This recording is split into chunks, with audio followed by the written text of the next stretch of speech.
Salut!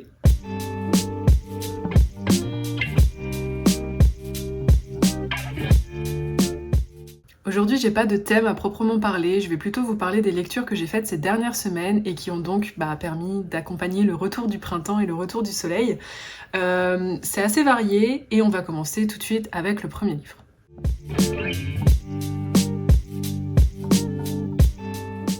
On commence avec Et s'ouvre enfin la maison close de Nathan Golchem qui a été édité chez Demain les Flammes.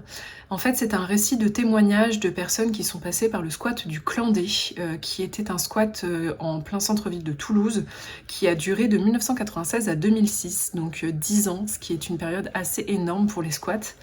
Et en fait, dans cette période, il y a eu énormément de monde qui sont passés, il y a eu des changements, il y a eu pas mal de choses. Et Nathan Golchem a l'idée en fait de retracer l'histoire de ce lieu en 2015. Il va se mettre à retrouver des personnes qui en ont fait partie et en fait son enquête va se dérouler sur plusieurs années, donc je crois 2019, 2021, un truc comme ça. Et il finit par sortir en fait ce récit, ce témoignage. Il y a beaucoup de personnes du coup qui sont interrogées, des gens de passage, mais aussi des gens qui ont fait partie de la fondation du Clandé, de l'ouverture de ce squat. Et c'est une plongée en fait dans les milieux autonomes toulousains de l'époque, avec une grosse scène punk, avec pas mal de revendications. C'est des milieux qui sont très impliqués dans l'extrême gauche, donc il y a beaucoup de justice sociale, il y a beaucoup de volonté d'ouvrir les lieux, de sortir un peu de cette logique capitaliste. Et vous savez que c'est un thème qui m'intéresse particulièrement. J'avais lu l'année dernière Fragment d'une lutte antifasciste, qui était un petit peu différente, mais qui se regroupe quand même pas mal avec ce livre-là. Et j'ai beaucoup aimé. Je vous avoue, au début, j'avais un petit peu peur parce que Nathan Golchem écrit une préface que j'ai trouvée un peu pompeuse. Et en fait, il s'oublie complètement dans le récit, dans le témoignage. Il rapporte vraiment la parole des autres. J'ai beaucoup aimé parce qu'il y a une prise de recul, vu que du coup, ça se déroule 10 ans après la fermeture, même plus, 10-15 ans après la fermeture du squat. Et du coup, toutes les personnes qui l'interrogent ont changé. Elles ont évolué dans le sens où elles sont plus au même endroit qu'au moment où elles faisaient partie du squat, et du coup ça leur permet aussi de revenir sur ces moments-là, de revenir sur leur évolution, de se dire qu'elles auraient pu mieux faire et qu'est-ce qu'elles auraient fait différemment. Il y a une grosse réflexion sur le manque de féminisme, notamment dans les luttes à cette époque-là. Ça vient notamment des femmes qui faisaient partie des mouvements, mais aussi des hommes. Il y a pas mal de réflexions aussi sur les combats LGBT. Je sais pas si on a vraiment, si le racisme a été très abordé, mais en tout cas, voilà, il y a une prise de recul en fait sur les mouvements et sur comment on continue d'évoluer, comment on continue de lutter. J'ai trouvé que c'était très chouette. C'est le genre de choses qui donne envie en fait d'avoir un lieu un petit peu à part dans le monde, même si on se rend compte que c'est compliqué, que c'est pas pour les faibles d'esprit, dans le sens où il faut vraiment savoir que du jour au lendemain on peut être dégagé. Et il y a aussi quelque chose qui est très important, que j'ai trouvé super intéressant, que j'ai encore pas trouvé ailleurs, c'est qu'on a le témoignage d'enfants qui du coup ont grandi dans les squats, dont les parents étaient les squatteurs. Et je trouve que je trouve ça vachement intéressant parce que si vous parlez de grandir dans un squat avec énormément de monde, de profils différents, avec une éducation qui sort du cadre, je pense que beaucoup seraient envieux ou auraient adoré pouvoir grandir dans un milieu comme ça. Et en fait, et c'est là que c'est assez drôle, c'est que ces enfants ont pas forcément vécu ça de cette manière. Pour eux, c'était plutôt une honte parce que ça sortait du cadre, et du coup en fait le cadre qui est imposé par la scolarité, l'école, les camarades, c'est quelque chose du coup qui, voilà, ça collait pas en fait avec ce qu'ils vivaient eux au quotidien. Et du coup il y a cette idée de on n'avait pas envie de vivre ça, on avait envie d'avoir une vie normale, et avec du recul, ouais mais en fait on a eu une enfance chouette. Je trouvais ça vachement intéressant parce que ça pose beaucoup la question de comment est-ce qu'on fait face au fait d'être hors de la société quand ça nous est imposé finalement. Donc voilà, franchement c'est un récit c'est un ensemble de témoignages que j'ai trouvé très intéressant, touchant aussi, et il y a beaucoup de voix différentes, ça parle de pas mal de choses, et c'était vraiment une très bonne découverte, donc n'hésitez pas. C'est une toute petite maison d'édition indépendante, donc il est pas si facile que ça à trouver, mais si vous avez l'occasion, foncez.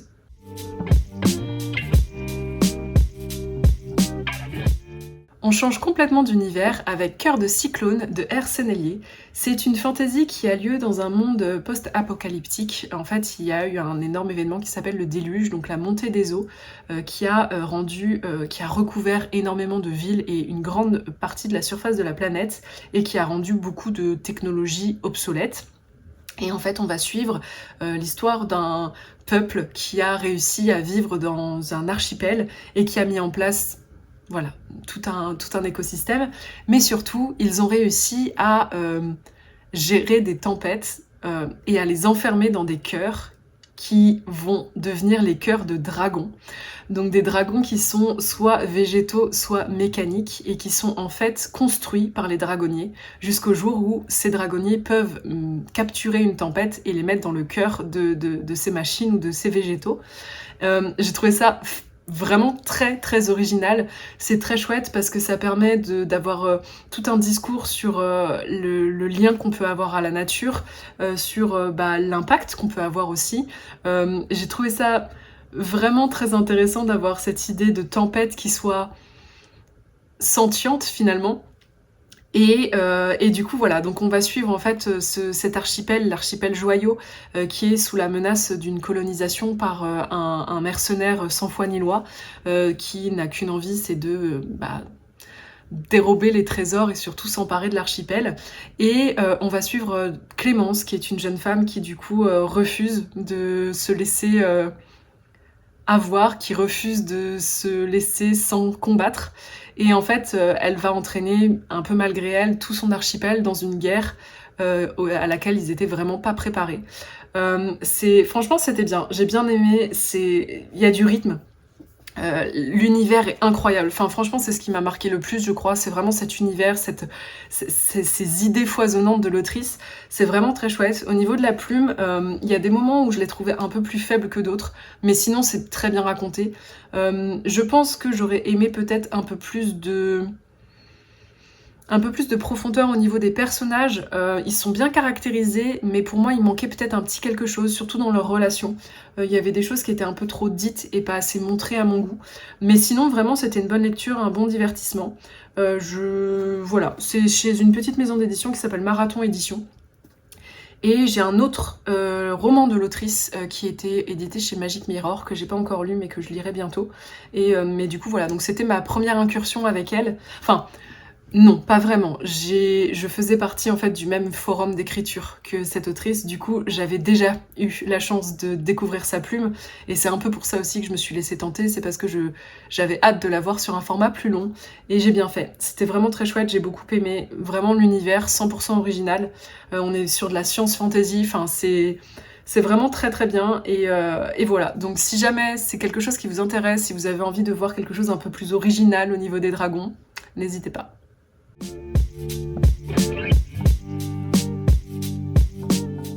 On va parler de A Tongue So Sweet and Deadly de Sophia Saint-Germain. C'est une romantaisie. Et donc si vous commencez à me connaître, vous savez que je lis des romantaisies en général quand ça va pas très très bien. Alors ça fait un moment que ça va pas très très bien, mais il y a des moments plus faciles que d'autres, on va dire. Et du coup j'ai voulu lire ça. C'est un titre que j'avais pas mal vu passer et ça m'intriguait un petit peu. L'histoire, c'est du coup une jeune femme qui est demi-fée dans un monde où il y a le royaume des fées, le royaume des humains. Et donc elle est moitié fée, moitié humaine. Et en fait, elle a été virée de son royaume, mais elle est toujours liée par un serment du sang au roi des fées. Et un jour, en fait, le roi des fées débarque et lui dit « Bon, il va y avoir des élections pour un nouveau régent. Je veux que tu en fasses partie et que tu découvres certains secrets, parce qu'il se passe des choses qui me plaisent pas trop. » Et en fait, elle a pas trop le choix que d'obéir, puisque si elle n'obéit pas à cet ordre direct, elle meurt. Donc elle va rentrer dans cette élection qui est en fait une série d'épreuves. Ils se contentent pas de faire des débats.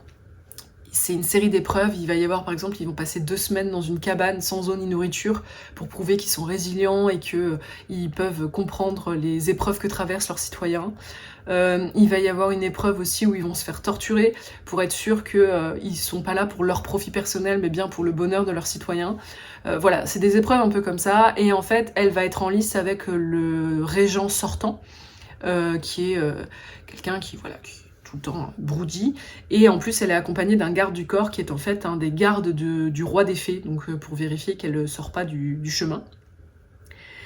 Et ça fait beaucoup de choses, hein, mais j'ai pas fini. Et en fait, elle a un pouvoir magique qui est de pouvoir influencer les gens. À partir du moment où elle regarde les gens dans les yeux, elle peut leur ordonner tout ce qu'elle veut. Et du coup, c'est une bonne fille, donc elle ne le fait pas. Éthiquement, c'est compliqué, donc elle le fait pas. Elle a un passé très dur aussi, dont on ne connaît pour l'instant pas grand-chose, mais ça vient petit à petit. Et en fait, je vais pas vous mentir, la première moitié, j'étais assez investie. C'était cousu de fil blanc, il y avait beaucoup de clichés, beaucoup de choses que j'avais devinées dès la page 3. Mais c'est pas quelque chose qui me dérange forcément dans une romance parce que je sais pourquoi je viens et je sais ce que j'ai envie d'en retirer. Donc, c'est pas vraiment ça le problème. Pour moi, le problème, ça a plutôt été qu'à partir de la première moitié, la qualité baisse. On arrive sur des choses qui sont... Enfin, j'avais l'impression que l'autrice avait surtout une liste de courses, de tropes et de clichés qu'elle avait envie de mettre dans son livre, et du coup, elle les enchaîne les uns après les autres. Il y avait des dynamiques qui me plaisaient pas tellement, et en fait, j'ai l'impression que c'était un peu flemmard, dans le sens où je pense que l'autrice ne s'est pas cachée que ces dynamiques étaient faites pour ne pas nous plaire. Et du coup, je trouve que cette idée de vouloir... Enfin, parce qu'il y a une espèce d'idée de trahison qui se met en place. Et sauf que moi, je peux pas croire à la trahison si on me montre déjà les indices en me disant bah ouais, non, ça sent pas très bon, donc je sais pas comment vous expliquer, mais je trouve que c'est pas si bien fait que ça. J'ai quand même entamé le tome 2 parce qu'en fait, il y a un changement de dynamique à la fin du tome 1 et je l'avais vu venir, mais je voulais avoir la conclusion de cette nouvelle dynamique. Du coup, je me suis dit, je vais aller jusqu'au tome 2. Le tome 2 qui s'appelle A Promise So Bold and Broken. Et en fait, je l'ai abandonné. Je l'ai abandonné à 90%. Donc je me suis quand même fait souffrir assez longtemps. Je voulais absolument voir cette dynamique arriver au bout. Et du coup, c'est pour ça que j'ai continué jusqu'à ce que ça arrive, donc à 90% du deuxième tome. Et à partir de là, je me suis dit, ouais, stop. Parce que en fait, c'est long, ça manque énormément de travail éditorial, c'est redondant, c'est très cliché. Il y a des choses qui sont complètement incohérentes, les personnages le sont aussi. Enfin, il y a pas mal de choses qui me... Et puis c'est un peu gênant, enfin bref, j'ai eu beaucoup de mal avec la suite. Et en fait, c'est à ce moment-là que je me suis rendu compte que c'était un roman qui était auto-édité aux États-Unis. Et encore une fois, je n'ai rien contre l'auto-édition, mais j'ai un problème avec les autrices auto-éditées aux États-Unis parce que je trouve ça manque énormément de corrections éditoriales. Elles s'entraînent toutes seules en fait dans des trucs, et du coup je pense qu'elles n'arrivent pas à voir à quel moment il faut lâcher, à quel moment il faut faire des coupes dans le texte pour essayer de rendre les choses plus impactantes. Elles font vraiment... Elles se font plaisir, et tant mieux, parce que je sais que ça fait aussi plaisir à des lectrices, et ça c'est pas un souci, mais pour moi ça devient un petit peu fainéant, parce que en fait tous les écrits sont les mêmes au final, et on change juste le nom des personnages et vite fait un peu le monde, et encore, je trouve ça fainéant, et ça commence à m'énerver un petit peu, donc j'avoue que je pense que je vais faire une pause de romantaisie là, parce que... ouais, je trouve plus que je voulais y trouver, et je trouve ça dommage, parce que c'est un genre qui a énormément de potentiel pour moi. Mais voilà, c'était vraiment pas les bons titres pour se remettre dedans, donc je vous les conseille pas. Si jamais ça vous a plu quand même, n'hésitez pas à me le dire en commentaire, mais pour moi c'est non.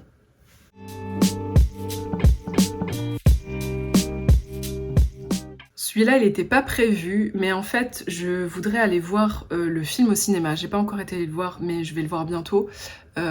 Du coup, j'ai voulu lire le livre avant. C'est Projet Dernière Chance d'Andy Weir. J'avais lu il y a quelques années Seul sur Mars, qui m'avait beaucoup plu. Je l'ai trouvé très chouette. C'était avant de voir le film, je crois, ou après. Enfin bref, j'avais lu le livre et vu le film. Et en fait, j'avais bien aimé ce côté un peu hard SF, mais humoristique. Et c'est quelque chose qui se lit assez bien. Je sais qu'il en a sorti un autre qui s'appelle Artemis, que j'ai jamais lu. Mais projet Dernière Chance, quand j'ai vu que c'était adapté, je me suis dit, allez, je me lance. Et en fait, j'ai bien fait. C'était un chouette moment. J'ai un peu l'impression d'avoir lu un livre qui a été écrit avec l'idée d'être adapté en film. C'est quelque chose d'assez, voilà, c'est assez spectaculaire. C'est un rythme qui est très cohérent avec le cinéma américain. Je sais pas comment l'expliquer. On est sur quelque chose, voilà. L'auteur savait très bien ce qu'il faisait. Il y avait des scènes où c'était beaucoup plus... Enfin, il y avait cet effet un peu waouh que je pense qu'on peut avoir au cinéma. Et c'est très... Ça, c'est à la fois assez hard SF parce que du coup il y a des maths, il y a de la biologie, il y a des choses un petit peu... il part parfois dans des paragraphes qui sont très longs avec des explications qui sont un petit peu nébuleuses pour les néophytes comme vous et moi, ou peut-être pas vous, mais en tout cas moi.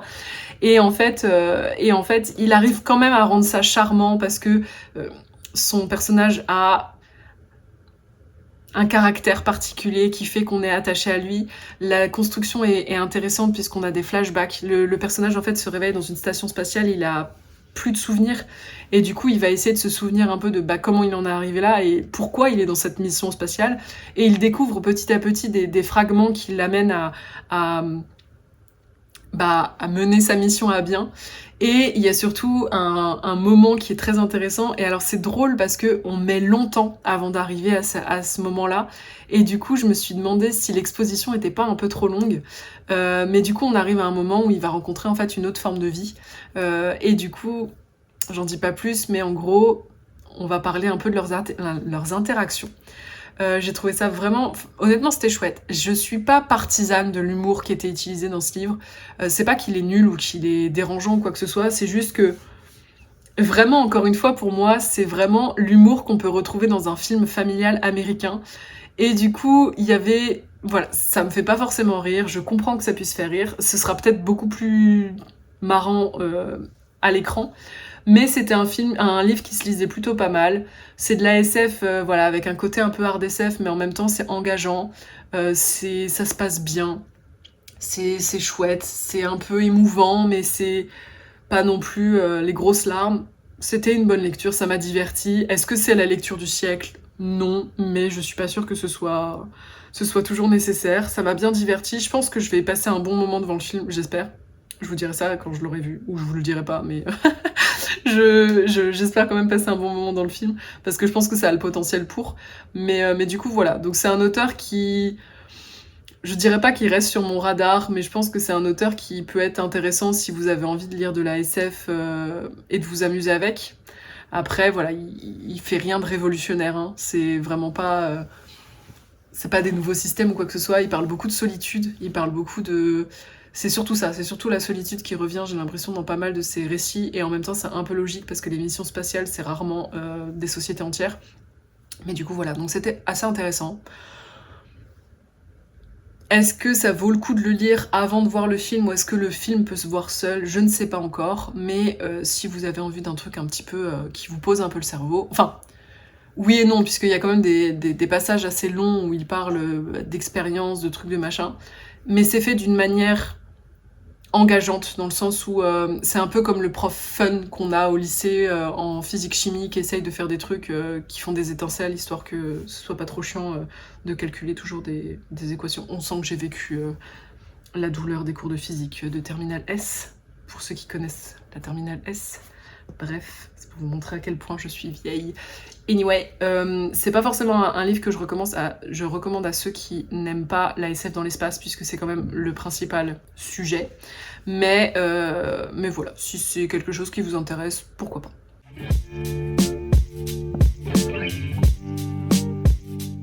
Passe à la dernière lecture, vous l'attendiez peut-être ou pas, en fonction de si vous avez regardé ma dernière vidéo, mais du coup c'est Les étoiles s'éteignent à l'aube de Richard Wagamese. Donc Richard Wagamese est un auteur Ojibwe, donc c'est une des premières nations autochtones du Canada, et il écrit Les étoiles s'éteignent à l'aube il y a à peu près 10 ans. C'est arrivé en France juste après. Et en fait, ça va être l'histoire de Franklin Starlight qui a 16 ans et qui est appelé au chevet de son père, Eldon, parce que son père va mourir. C'est un alcoolique et là, il est au bout. Et en fait, il a un dernier souhait, c'est celui de mourir selon la tradition des guerriers Ojibwe, donc sur une ligne de crête tournée face à l'est. et il demande à son fils de l'accompagner jusque là-bas. Donc son fils accepte, et en fait ce récit ça va être l'occasion de retracer l'enfance de Franklin qui du coup n'a pas été élevé par ce père, puisque à cause de son alcoolisme il n'en était pas capable. Il a été élevé par un homme dont on ne connaît pas l'identité au début, et on va aussi retracer petit à petit l'histoire d'Eldon, donc ce père alcoolique qui n'a pas su éduquer son fils et qui n'a jamais su lui dire pourquoi. Et en fait, on a cette espèce de course contre la montre parce qu'on sait que le père va mourir et il y a énormément de choses à dire avant ce dernier voyage. Et on suit en même temps Franklin qui est un adolescent très mature mais aussi assez perturbé parce que il lui a manqué pas mal de choses, il connaît pas l'identité de sa mère, il a tout un passé dont il n'a pas les armes pour connaître ce passé. Il sait qu'il est à moitié ojibwé, mais il n'a pas de il fait face à un racisme à l'école, au niveau de ses pairs, enfin des choses sur lesquelles il n'est pas armé et personne ne peut vraiment l'aider. Il y a personne non plus pour lui transmettre les traditions. Enfin, c'est une histoire d'héritage culturel, de filiation et en même temps de personnes d'une même famille qui deviennent étrangères à cause des circonstances. C'est très poétique au niveau des descriptions de la nature, et avec, je sais pas comment expliquer, mais on sent qu'il y a un immense respect pour cette nature. C'est pas du lyricisme ou quoi que ce soit, c'est du respect pour la nature. Alors moi en tant que végane, il y a 2-3 scènes qui étaient un peu, parce que c'est de la chasse, mais c'est pas de la chasse, c'est une chasse qui s'inscrit dans un cycle, en fait. Le cycle de, je chasse pour me nourrir. Mais c'est vrai que c'était un petit peu difficile à lire pour moi parce que, à cause de ma sensibilité à ce niveau-là. Cela dit, il en fait, c'est pas des scènes qui sont tirées ou qui sont extrapolées non plus. Il y a beaucoup de respect, c'est beaucoup d'émotions, surtout dans les dernières pages. Il se lit très vite. J'ai été assez étonnée de voir ça, c'est engageant parce que c'est quand même quelque chose d'assez lent mine de rien, mais on se trouve à vouloir connaître les histoires de ces deux protagonistes, à vouloir comprendre leur dynamique, à vouloir voir jusqu'où ça va, et voilà, c'était une très bonne lecture. Je sais pas si c'est un immense coup de cœur, mais en tout cas ça me donne envie de lire d'autres titres de l'auteur. Je sais qu'il a écrit Jeu blanc qui m'a été conseillé dans une précédente vidéo et que je tenterai peut-être à l'avenir. Mais du coup voilà, c'était une bonne lecture, j'ai bien aimé. N'hésitez pas à vous pencher sur les livres un peu plus vieux parce que ça peut valoir le coup, et là c'était le cas.